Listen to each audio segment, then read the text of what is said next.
এইভাবে নিচ্ছি, হাত কাট করছি, কি করব, ব্রাশটাকে ঘোরালাম, এক্সেস যেটা প্রোডাক্ট ঝুলে ছিল সেটা পড়ে গেল, ব্রাশটাকে এইভাবে ধরবো, উপরের যে প্রোডাক্টটা সেটা নিচের দিকে চলে আসছে, দেন কি করব, আঙুলটাকে নেব, এইভাবে প্রোডাক্টটা কিউটিকলের নিচের থেকে রাখবো,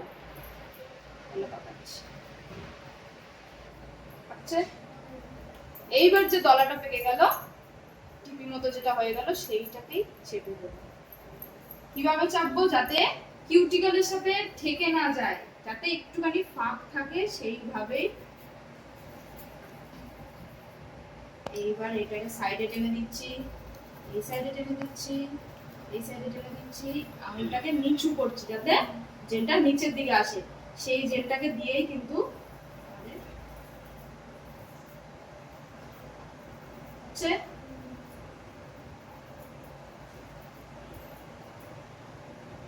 হলো, এরপরে এটা তো ঠিকঠাক হয়েছে, যদি এরপরে ঠিক না হয় কি করব, যেই দিকে সুবিধা এইভাবে ঘুরিয়ে নিচে করে রাখতে,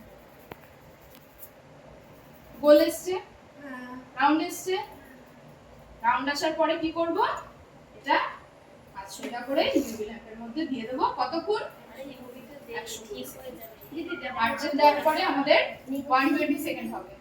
এমনি হয়ে যাবে, ঠিকঠাক আছে। বাফিং করেছো?